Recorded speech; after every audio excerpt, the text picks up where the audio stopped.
Hello, everyone. I'm Barbara Ham-Lee. Up next on Another View, the Roundtable pundits join us for their take on the White House, Congress, and the American people under the Trump administration. How is the president doing?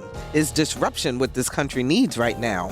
What will be the impact, particularly in the African-American community, now that Betsy DeVos is in charge of education and Jeff Sessions is the nation's top law enforcer? Roger Chesley, Carol Pretlow, Bill Thomas, and Wil LaVeist are here with intelligent conversation on today's current events. The Another View Roundtable is next. Stay tuned. We'll be right back.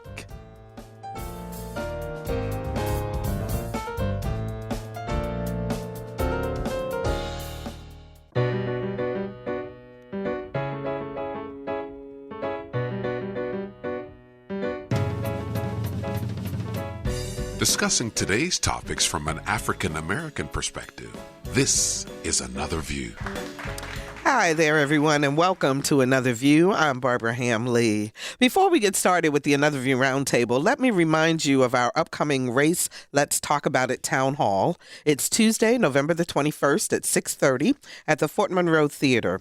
The topic is the talk, the discussion African-American and Latino families have with their children about interacting with law enforcement. It's free, it's open to everyone, and we really would like you to register, though, so please go to WHRO.org/talkaboutrace and register.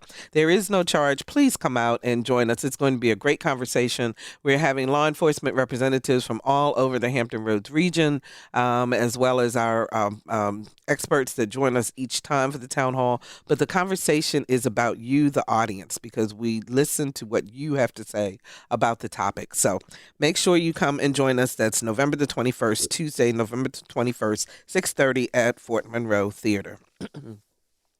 You could say a lot about many things that have happened with our new president, Donald Trump. But one thing you cannot say is that these past 3 weeks have been boring. So many twists and turns, and our Another View Roundtable is ready to talk about it all. Roger Chesley is a columnist with the Virginian-Pilot, and you can read his column every Tuesday, Thursday, and Saturday. Roger, I missed you. Hi, Barbara. You're the one who said I know. I'm the one who's been gone for 2 months. I thought you were treating us like orphans. Oh, I'm so sorry, but I'm back. Absolutely. Hi, Carol Pretlow is a professor of political science at Norfolk State University. Hey, Carol. Hi, Barbara. And, I had to say Happy New Year to you, Carol. I know. Don't ask. It's been a while, absolutely. And journalist, author, and talk show host Wil LaVeist is here. You can listen to The Wil LaVeist Show Wednesdays at noon on WHRV, Hampton University Radio. Hey, Will. Thank you for that plug. You're very welcome. It's such a pleasure to finally see you. Thank you very much, sir. I appreciate that. And joining us by phone from our great capital in the Commonwealth of Virginia, that would be Richmond, Mr. Bill Thomas, our community activist. Mr. Thomas, how are you? Life is beautiful. Life is beautiful down here in Richmond, and hopefully they will adjourn quickly so they can't make any more laws to ruin our lives. Ooh, that's going to be a topic of conversation. Let me pause for just a second because obviously in my writing of my script yesterday, I don't know why I had the month of November on my brain, but my producer just reminded me our town hall is February 21st, not November, February 21st at 6:30 p.m. So sorry, Lisa. I apologize. So, wow, so much stuff going on. But here's the first question I want to ask you. Are you all actually exhausted by all the stuff that has been happening over these past 3 weeks or so in terms of the just sheer volume of information that has been hitting you? And Bill, I'm going to start with you on the phone. What do you think? Oh, I'm excited. I'm enthused. I mean, the now President, Mr. Donald J. Trump, is doing exactly what he campaigned and said he was going to do, protect America, look down and scrub down our immigration system, make sure that we are protecting the citizens from countries like Libya that don't have any governments and passports are worthless. He's going to soon reduce taxes. He's got a very, very exciting cabinet that's coming in, a young lady, Mrs. DeVos, who's going to talk about charter schools and options. I'm excited. He's doing exactly what he said he was going to do. Thank you, Mr. President. Roger, are you excited? I'm less so. Let's put it that way. He has said a lot of. He has tried to do a lot of what he said he would do. I think he's seeing the pushback that he's getting from the other branches, especially the judiciary. But I find it somewhat amusing, for instance, that some of the people who have been so upset about Obamacare and have complained about it now realize, oh, wait a minute, he really is going to try to work to dismantle it. Oh, wait a minute, there are a lot of things I actually like about that. And so, be careful what you wish for. I don't think that we as a people can afford to be exhausted, though, by all the stuff that's going on, because a lot of this stuff hits us right where we live, and we have to be, exercise whatever diligence that we can in making sure that some of our rights, some of our constitutional protections, some of the laws that impact us, that we're making sure that our voices are heard on these things. Will. I'm not exhausted. I mean, I have turned down cable TV a lot more. I've turned it off because it's just chasing from one thing to another to another to another. It's not really that helpful. It's more too much noise. Reality news TV, So I've really gone more to the web and to reliable sources to find out really what's going on. And I would agree. I think that for the country, it's actually healthy for the country. I've said on the show before that Trump was going to be, about pulling your teeth without the Novocaine. And that's exactly what is happening. It's great to see people getting engaged, because after all, if you really understand the form of government that we have, it's for the people, by the people. The government is us. It's not what you hear Republicans with their talking points saying, get the government out your business, get the government this, that, or the other. The government is us. And we tell the government to dictate what is to be done. And I think it's great. There was a town hall, I was just looking at a town hall out in Utah where Republican, last night, Republican congressman was shouted down and say, man, do your job. Do what you're supposed to do, what we sent you there to do. And I think it's great what's happening in the country. Carol, as a political science professor, does this make you excited what's happening now? Well, I vary. First of all, I wasn't surprised that he was going to hit the ground running and begin to do the things that he said he was going to do, because very frankly, the very first day he says, I'm going to repeal Obamacare. I'm going to address that. But the use of the instrument, the executive order, I think there's too much too soon. I think it was expected for some things, and then I thought he could afford to marinate a moment and let the Congress deal with some of it. So I'm a little surprised. But more than that, I'm a little appalled by the negativity. It's all right to be in opposition, but the abrasive, prejudicial comments that he makes are upsetting to me. So all the tweeting and so forth, that's the problem. Okay, well, then let's dive down into some of this. So let's talk about it. I asked the question in the tease. What does it mean, particularly for the African-American community, now that Betsy DeVos is in charge of education and Jeff Sessions is the nation's top cop? Well, I mean, do you see any issues in terms of maybe the community, the country as a whole, maybe losing some ground, and our community in particular losing some ground in those areas? Well, I've been away from when I was a reporter and I covered education. I've been sort of away from it. But from what I remember, education really comes down to what's going on in your local community and your local school boards and so forth. And as I've said on this show before, we're looking at communities like Norfolk, like Hampton, here Portsmouth, that are primarily run in a lot of ways by African-American people. And our children are suffering. So having Betsy DeVos in there and you still having some of the same dynamics going on the local level where your child is actually going to a school. I don't know what Betsy DeVos what she's going to determine about what happens in a fourth grade class with a teacher in a particular school. I just have a hard time seeing how she's going to immediately affect that between now and the next 4 years. Bill, you seem to be excited about the fact that she's the new education secretary. Oh, absolutely, absolutely. I think the new civil rights momentum should be in educating our children. And I'm especially keen on educating African-American children. Our public schools are dismal failures. The elitists, in terms of those who represent us, those of businesses and et cetera, they don't even bother with the public schools in our inner cities. They send their kids, like I did, and President Obama, and all my good friends like Delegate Gerald Jones and Delegate Billy Robertson, and all of us, we send our kids to private schools. And that's the right for parents should do. I also think that the parents that live in Ramilton Park or in any place in Newport News, Southeast Newport News, should have a choice. And Will is absolutely correct. The actual effectuation of public schools is at the local level. But if we're able to get charter schools, public charter schools, like the bill that Delegate Winston Sears passed some 20 years ago, where Hampton University wanted to restart a lab charter school for all children to come and be successful, the federal government can now give out grants directly to us, especially HBCU, so we can build these laboratories. I am absolutely excited. The one thing I do know, and it is by zip code, all public schools are bad. The ones I took my kids to in Shaker Heights, Ohio, were the very best in the country. But we have to become not delusional and start getting some of our children who have every skill and ability to achieve in the classroom. We got to give them alternatives as well. So you're saying the federal government then will pay for these charter schools, you think? Well, they can block grant the money, just like with the grant, and we can do things. We can do experiments like lab schools, like the very successful one we had here at Hampton, and the STEM school that we wanted to start 20 years ago. Yes. Okay. And that's, I think that's the alternative they can do.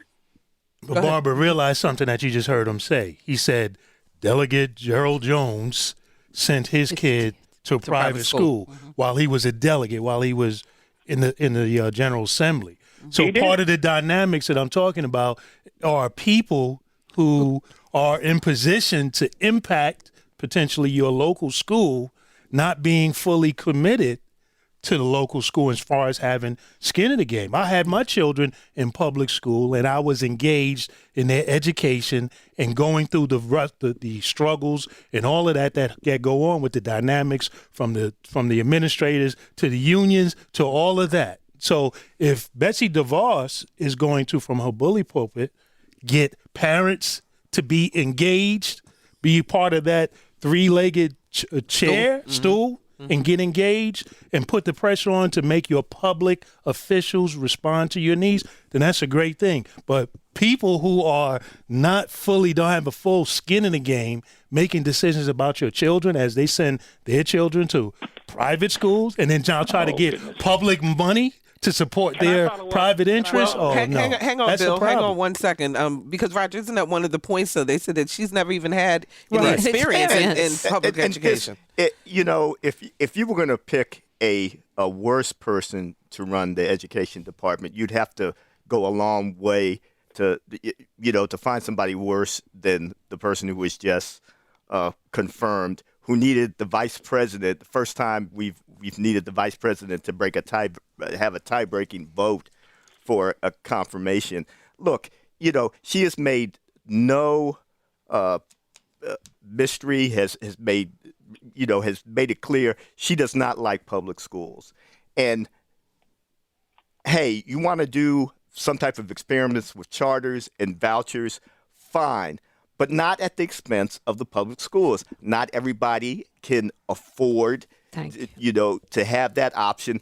A lot of times, and what we've seen in different studies, I'm coming to you, Bill. Hang on. What we've seen in a lot of studies is that some of the vouchers have been used for people who are going to send their children to private schools anyway. So we weren't really helping those children who might have needed a different option from a public school. You were just benefiting people who are going to send their kids to these schools anyway. So is she going to make sure that those folks who can't afford vouchers or who are not going to get vouchers, who are not going to have access to charter schools, is she going to do that? She has given no intention, or she's given no evidence that she really cares about public schools, or, by the way, that she can run an organization or an agency such as the Department of Education. And that was the thing that was the saddest to me, is that you have this person who contributed so much money to two different candidates and has shown no inclination that she knows how to run this agency. Carol. Yeah, I think Bill. it saddened me that there was no mention of what to do about the public school situation. And I deal every day with students who have come from public school systems, and to just dismiss them as like, well, we'll do this and we'll bring them up by charter schools or whatever. I think that's missing the point, because some people don't have the money. So we have to deal with parents and teachers and students where they are. Let's see what we can do where they are now, and let's get up to that level. Let's see what we can do. And let's make clear, just because the word charter is before the name, that doesn't make it all of a sudden blessed or all of a sudden positive. We know that there are good charters and bad charter schools. So, and we have to keep that in mind as we go through this debate. Go ahead, Bill. Yeah, I mean, Roger, they talk about fake news and fake stuff. Everything you just said is fake. In the Commonwealth of Virginia, charter schools are public schools. That's Number right. two, when I sent my children, let me finish, to private schools. I never said that charter schools aren't public schools, Bill. Let me finish. Let me finish. I Okay. listen. Go ahead. When Go I ahead, sent Bill. my children to private schools, the state still took the per capita money from my students, and it still went to public schools.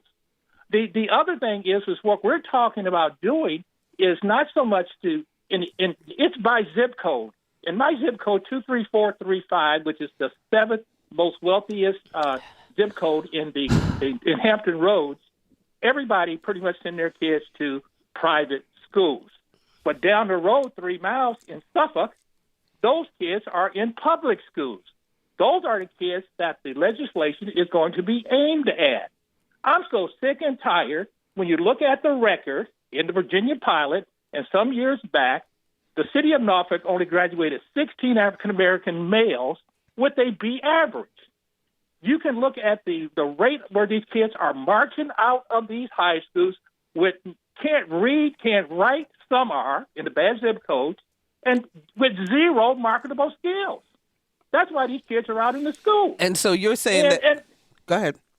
Barack Obama sent his kids to private schools, and that was the best choice. And all of my friends that I have are doing the same thing. That's our personal choice.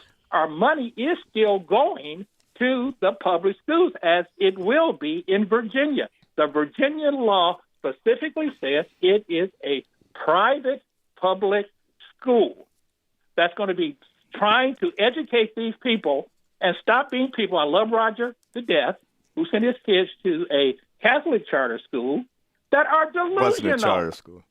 They are delusional. Okay, hang on. These Let's kids are not being educated. I'm sorry, in certain zip codes. I'm just sorry. I'm not going to. I can't stop. Okay. Hold on. Go ahead, Roger.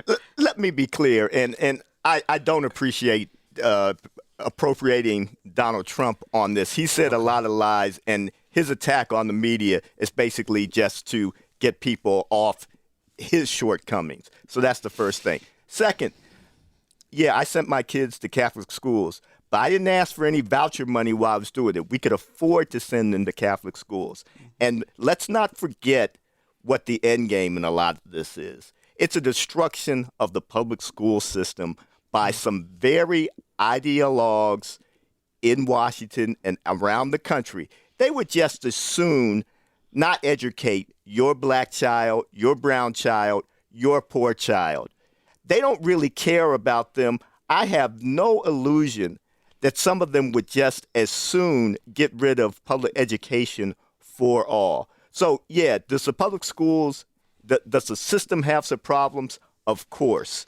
But some of the other schools, like the private schools and elsewhere, they don't have to take all comers.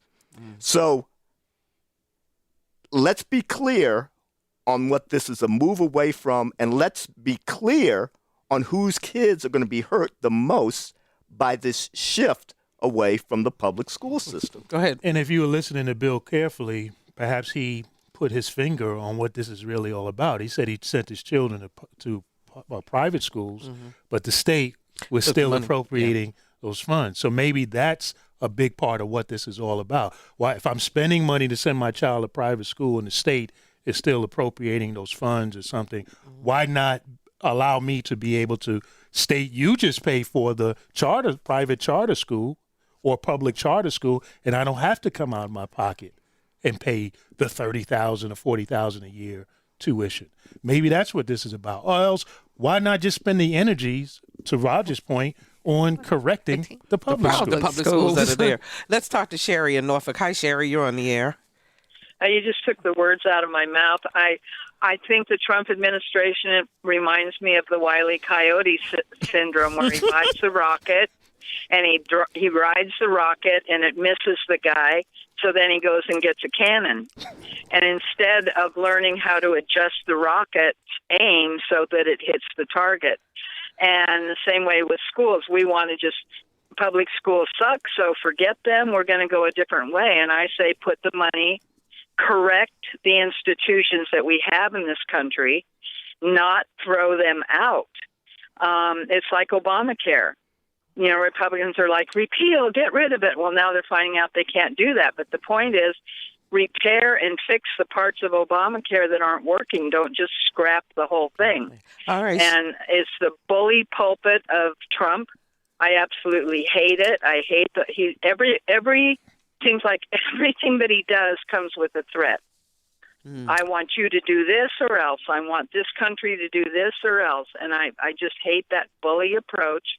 Let's fix what we've got. I respect our institution. Thank you, Sherry, for the call. We appreciate that. Let's go to Janice in Newport News. Hi, Janice. You're on the air. Yes, hello. I'd like to say that, excuse me, and I hope you'll forgive my voice, that all private schools are not good and all public schools are not bad. If you listen to the hearings of Betsy DeVos, and if you listen particularly to our Senator Tim Kaine when he talked with her, it was just ridiculous that the amount of things that she does not know about public or private education. She's totally inexperienced. What I wanted to say also was that I wanted to give the telephone number, if you would allow me to contact your congressman or your senator about any concerns that you have. May I do that? You may give the cut for your area. Is this or no, which congressman? This is in Washington. Okay, go ahead. Okay, the number is 202-224-3121. They will ask you what your zip code is, and then we'll ask you whether you want to leave a message for your congressman or for your senator. Janice, let me ask you a question. Since the Trump administration has come into office, have you found yourself more actively engaged in the political process? Yes, I have. I even had someone to knit me a pink cap, if you know what that means. Thank you so much. We appreciate your call, Janice. So, Bill, you with us? Yeah, I hope I am. Can you hear me? Yes, we can hear you now. Yeah. Let me tell these people, including the nice young lady liberal that you just had on. Mr. Donald J. Trump won the presidency of the United States. He is the president. So just get over it.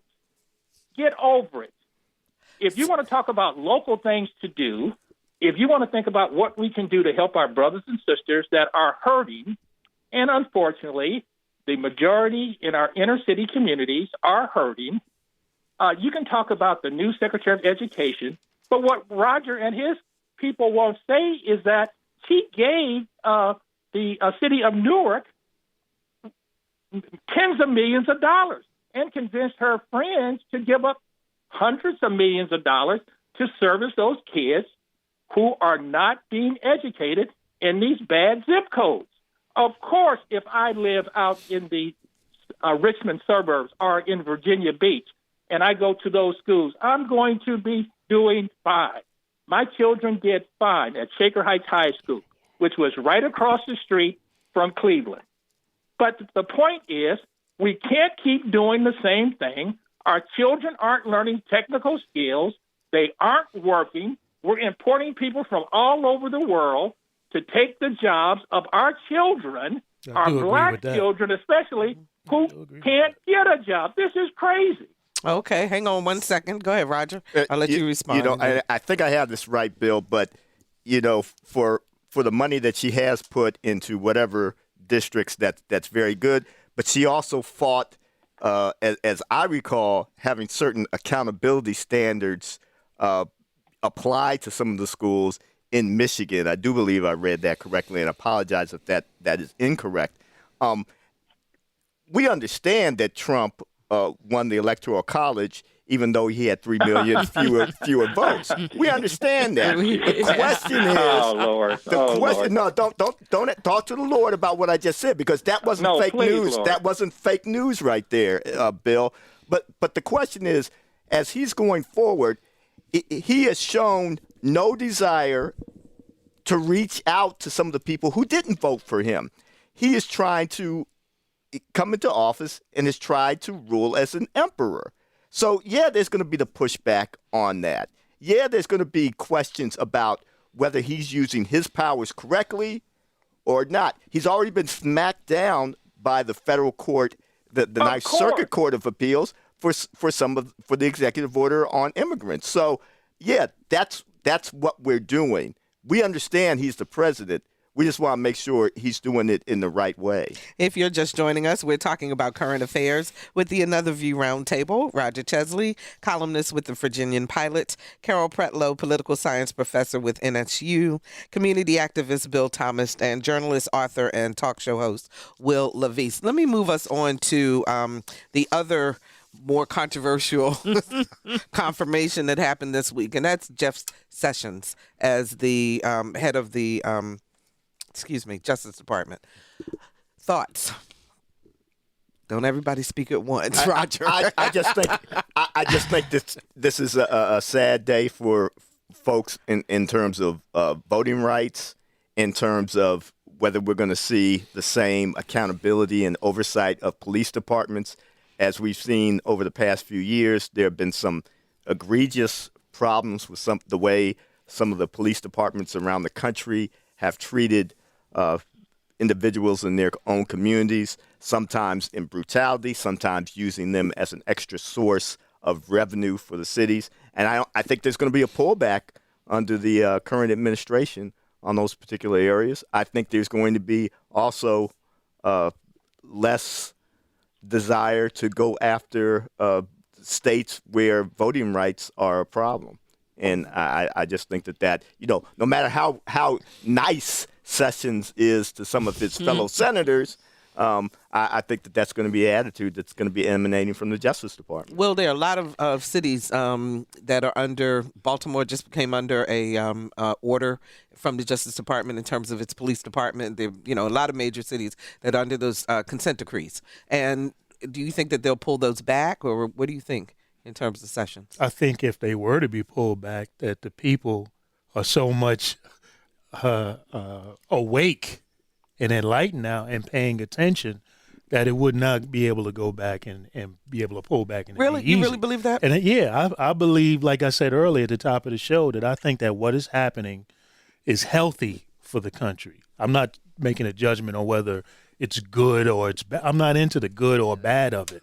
I think what we have needed as a nation is to be engaged and to be awake and to be involved in what is going on, and understanding that your government is supposed to work for and respond to you.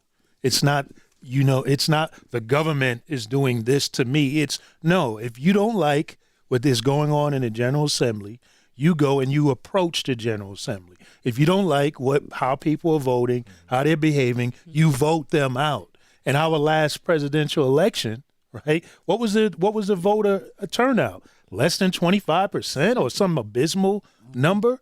So people are all over the country because of what has happened, because of our own ineptitude when it comes to this, are now awakened. The Novocaine is not there anymore. 8 years of Novocaine is gone. It's gone. You're getting your tooth pulled raw. Yeah. What are you going to do? Go ahead, Bill. Yeah. What my two dear friends, I won't put Carol in this list, don't understand. Oh, I'm not a friend? Oh, yeah. No. He's not blaming you on this one. He's not blaming you. I know what he's saying. I'm being sarcastic. Go ahead, Bill. We have just lost our way.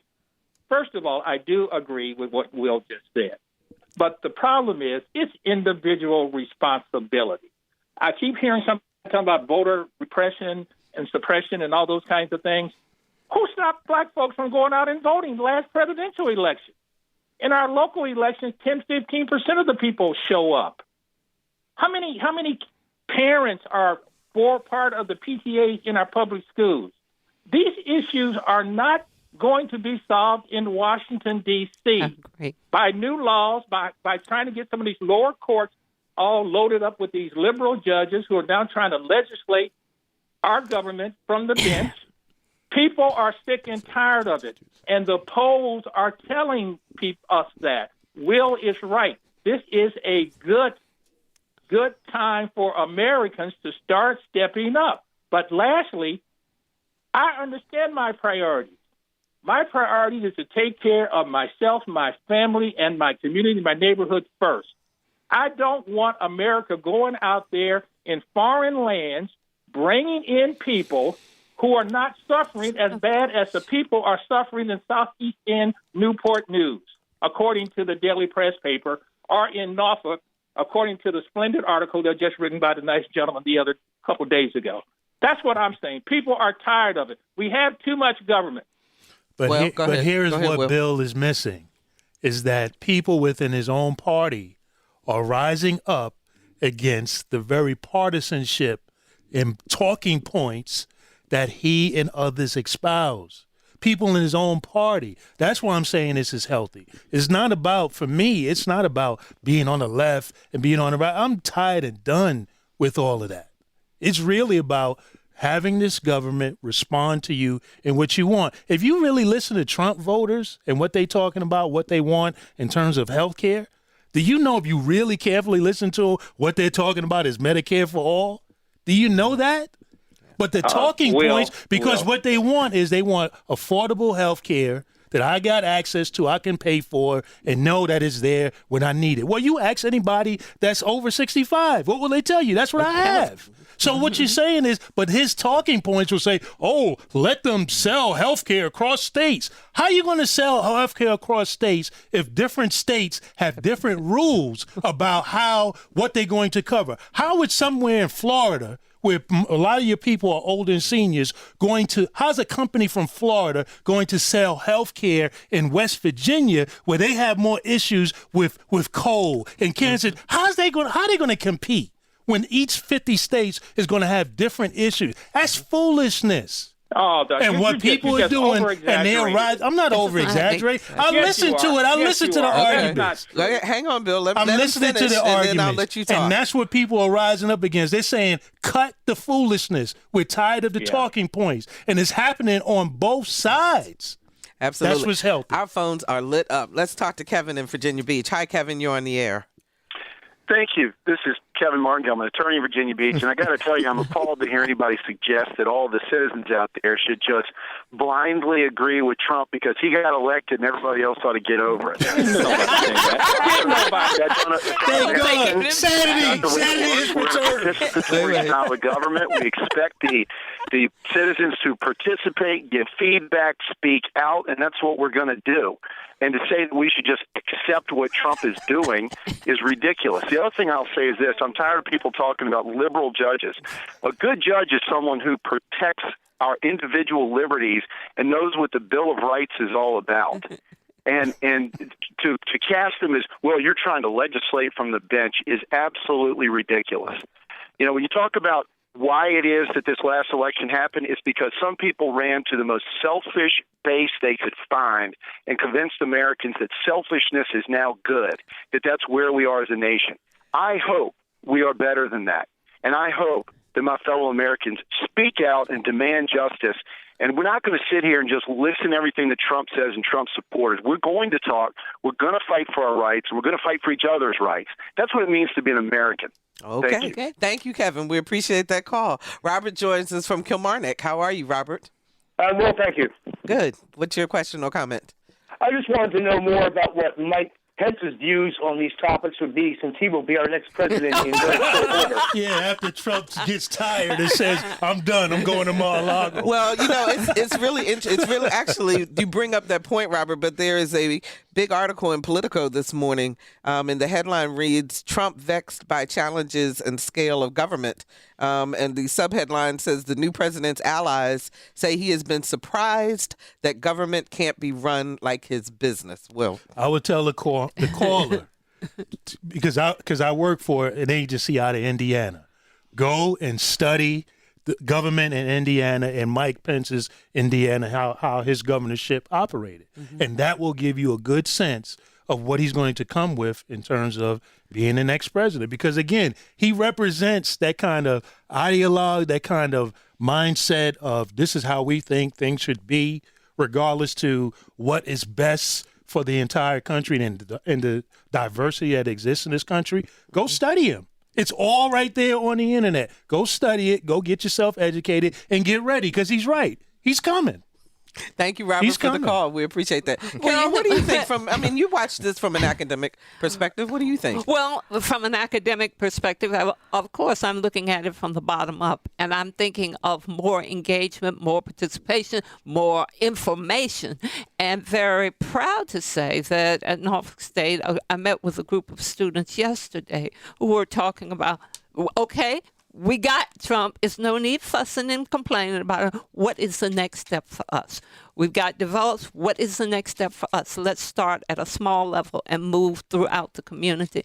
The NAACP chapters and all of this area, because I've been to most of them, have begun the process of working strategically at addressing the problem. Yeah, as a matter of fact, the Hampton NAACP, they're holding a Lift Every Voice civil rights rally and voter registration drive this coming Sunday at 3 p.m. on the steps of Hampton City Hall. Go ahead, Bill. Do you know what the Hampton NAACP should be doing? What should they be doing? Getting out there in the street and stop having these kids in Newport. My receptionist got shot twice in the head riding down Jefferson Avenue on Christmas Eve. There have been 15, 13, 12-year-old kids shot and murdered so much that I think their murder rate is up over the past 10, 15 years. I got to go back and look at the article. They don't want to do anything but march. Do something. Adopt a kid or go read to a child where our kids can't get into our schools. Look and see what the General Assembly is doing to possibly consolidate the HBCUs in the Commonwealth of Virginia. Well, Bill, we need to face our problems right here and deal with it. And nobody's telling anybody to listen to Trump. Do what you got to do, but it's coming. We're tired of this. Okay, and just so I make sure I'm clear on what they're doing on Sunday, it is a voter registration drive. So that is one thing that they are doing. They're not going to even go vote. Well, again, candy and cookies. No, look, at the last city election, I think 17% of the Hampton people went out and voted. No, that's just a waste of time. We don't need to vote. We need to have some action and go get something to save our community. Go ahead, Roger. Yeah, you need to do both. And Bill, as you know, the turnout on some of these off-year elections, they're bad regardless of the city or locality, the city or county where the vote takes. We know that it is often, not good, and that's in white majority cities and black majority cities. Absolutely. All right, last comment on this, and then we're going to move on to the next topic. I would just, that's why this shakeup is healthy, because when you hear Roger says that, he's almost stating it as if that's how it is, that's how it's always going to be. And that is, in this country, as American country or democracy, that is abysmal to accept that. So and that's why this shakeup is healthy. I'm not accepting. I'm just pointing out the fact that that's the way it's been. I would yes, let's work to do better. But I'm saying it's not just in black majority cities where the turnout is low in certain elections. It's everywhere. Okay, let's move on to our next topic, which, since we've been talking about local, Bill, and you want to talk about what we need to be doing in our own backyards. So Portsmouth City Councilman Mark Whitaker refused to attend the City Council's retreat recently. Bad blood in Portsmouth continuing. Roger? I know you wrote a big column on this. Most definitely. I was disappointed in the councilman's decision not to go to the retreat. His ally, former mayor Kenny Wright, is no longer there, but he seems to be replaying some of the issues from the past election. I thought it was bad form on his part. He has brought up a lot of issues about whether the current mayor, John Rowe, who is white, whether he has done what he should have done in terms of pension VRS payments to the Virginia retirement system. But to me, that needs to be dealt with. However, let's deal with some of the issues plaguing Portsmouth right now. And I thought he should have been at that retreat talking about some of those issues. I guess, Will, how far do you take a protest? I mean, in terms of, it feels like he's kind of out there on a limb and on his own.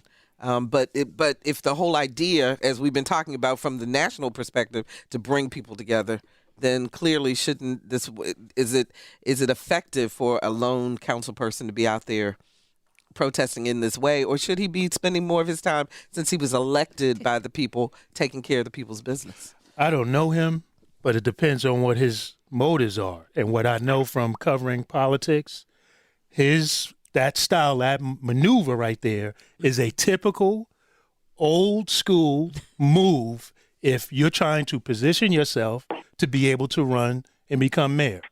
In this potentially new era that we're in, where people are seeing through that, people are suffering to the point where they're ready to move and do something different, that's not going to work. Mm-hmm. And so, again, politics, as Carol can tell you, and Bill's, and all of us who have covered it know that if you can divide people and you see a lane of how you can get in, and you know if voter turnout is going to be reduced and I'm only dealing with a small group who are really going to vote, then I'll play to that group. But if the world has changed on you and you still are operating in old paradigms, you are going to be left out there on the list. Well, I mean, Portsmouth has a new mayor now. They've got 3 new city council people. I would think that the whole idea would be to kind of move forward in terms of the issues of the city. Carol? Yeah, I agree. I think there's one thing when you are playing politics and you're like, okay, this is my ambition and I want to move here. But in the process, you should be thinking about the community itself. And wouldn't the community be better served if my voice, even though it's not with the majority, is right there to make the majority aware of what the issues and problems are? And I think being an inside player is better than standing on the outside for 4 years down the road or whatever. Or even be strategic and see that the mood that people are in is they want to see me on the appearance of working together, and then let me strategically be smart and manipulate and do what I need to do to get the support, to get the real votes that I need. Mm-hmm. But I think we're sort of in a different climate potentially where that old school move, that's not going to work. That's not going to work. People see through that. What do you say, Bill? What do you say, Bill? Oh, I'm agreeing with Will. I think that it's irresponsible for an elected official to stay out of the room from the table to find out what's going on to protect his citizenry. It's not about the individual selfish politician. It's about the people that he represents. Mm-hmm. He should be more concerned about how is the city of Portsmouth going to replace the huge amount of funding they lost by the Port Authority not having to pay taxes anymore. Yeah. Or they need to figure out how they can get to their legislatures to get that doggone toll off of that Midtown Tunnel. And it's going to go up. It is choking that city. It is killing that city. I won't even go that direction because I refuse to pay that toll. He needs to think about the city of Portsmouth has the highest cancer mortality rate in the entire Commonwealth of Virginia. Black men are 80% chance incidence of having cancer and 3 times as likely to die from prostate cancer than white men. Our children need to have good schools and options. And that is what he's got the world, as Will has indicated, to work on positive stuff. And that's why I'm going to be sitting on top of the table with Donald J. Trump to make sure that I'm at least looking and seeing what's on top of the table and peeping underneath to see what they're doing under the table so that I can be able to represent my family as best as I can. Well, Bob, but what is happening is that our government is still infested with people who entered into government primarily for their own individual ambitions. Our courts are infested with people who sit in the court and make decisions thinking about what is their next move. I'm at this level circuit court, but I'm actually trying to get to this next level. So what decision do I need to make that's going to have my constituents, my colleagues in the General Assembly vote favorably in a certain way? So you still have those people are still in the system, and the people who are supposed to be served by them need to continue to get active and remove them. So let me ask you this then about Gorsuch, because some people say because he said that he was disappointed and appalled by what President Trump said about the judiciary. Was that a ploy to just appease the Democrats who are against him, or does he really believe that? I don't know the man. But when he said that, what that indicated to me is that, look, I get this slot. I'm in the Supreme Court for life. I'm going to rule the way that I truly believe because I love the law. And so you look at the Chief Justice Warren, right? Exactly. Was a Republican, former governor of California. He was critical in the Brown versus Board of Education. So to me, what we need, as the earlier caller said, we need people who truly love the law and will sit there and grapple with it and make the difficult decisions and the deep decisions, whether it moves them politically or not. And I'm telling you, here in Virginia, we have a serious problem with that because when's the last time have you voted for a judge?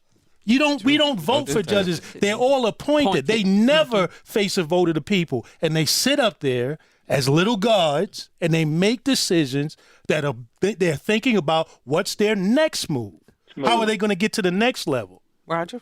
Yeah, and involving Gorsuch, you want people who love the law, who love the country. We know that, I'm still very disappointed in the fact that then President Obama's nominee never even got the courtesy of having a hearing or even come before the committee. Yes.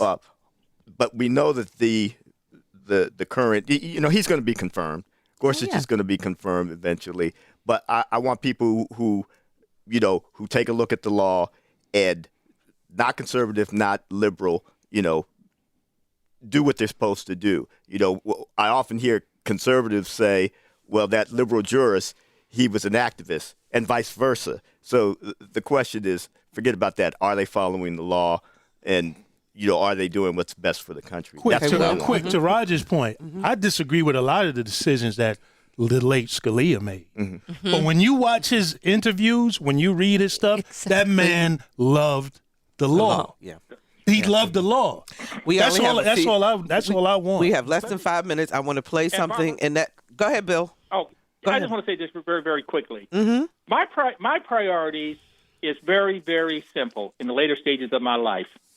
As long as I see our kids miseducated and uneducated, as long as I see our children, 12, 13, 14, drug across the TV screen, being beaten and harassed by authorities that they shouldn't be, as long as I see our children, blood being spilled in our streets, there is nothing more important or a moral objective that our communities and our leadership and our social organizations and all the other organizations, including the NAACP, should be working on it.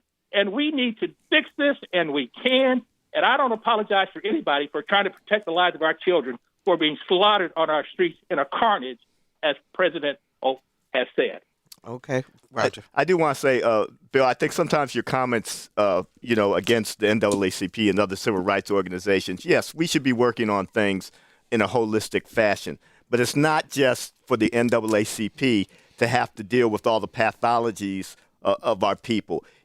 This should be something that our whole community, our whole country deals with. And I reject the notion that, okay, you guys deal with the tough part there, and we're going to deal with everything else.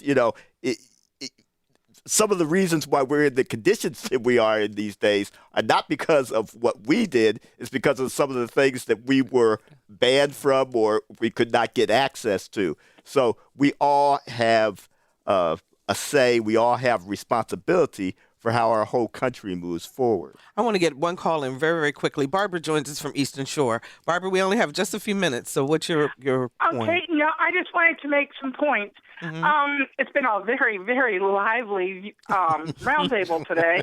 I want you to remember everything has been focused today on rural, on the urban Tidewater area. Please don't forget that the listenership includes very rural areas, including the Eastern Shore. Okay. And a charter school would devastate us. Our public schools are hardly funded now. So I wanted to bring that up. Mm-hmm. I also object to the use of the words fake news. Fake news are lies. I'm sorry. And one other point is I want to remind everybody who owns WHRO. I'm sorry, who owns WHRO? Uh-huh. The school systems, the 19 school divisions. Yes. Exactly. So just the school systems that keep you all on the air. That's not a real good idea. Let's work with them. That's all. Happy Friday. Thank you, Barbara, for the call from Eastern Shore. We appreciate that. Okay, we have a minute and a half left, and I just want to say that President Trump made the appearance that Frederick Douglass was still alive. I mean, is that a fair statement? Will, you sent an email and it was kind of comical. Yeah, he is. I interviewed him. He's on my radio show. Just last week, you can go to my website, WilLaVeist.com. I got the podcast. He was in studio at Hampton University. He was there. I talked to him. He had a whole lot of enlightening things to say about the parallels between his time and now and so forth. Go to my website. I guess there. Trump was telling the truth then. He was telling the truth. There you go. He was there. He was live. He was and live. a former local poet, Nathan Richardson. Give him a shout out. Roundtable, it has been a ball. Bill, we hope that we get to see your face next month. Thank you so much for joining us on the phone today. We appreciate you. Very, very much. Thank you. All right, you take care now. Wil LaVeist, thank you. Carol Pretlow and Roger Chesley, thank you all so very, very much. And we'll do it again next month. So how about that? Okay. And that's our show for today. If you'd like to hear it again or share it with a friend, go to our website, anotherviewradio.org, and download the podcast.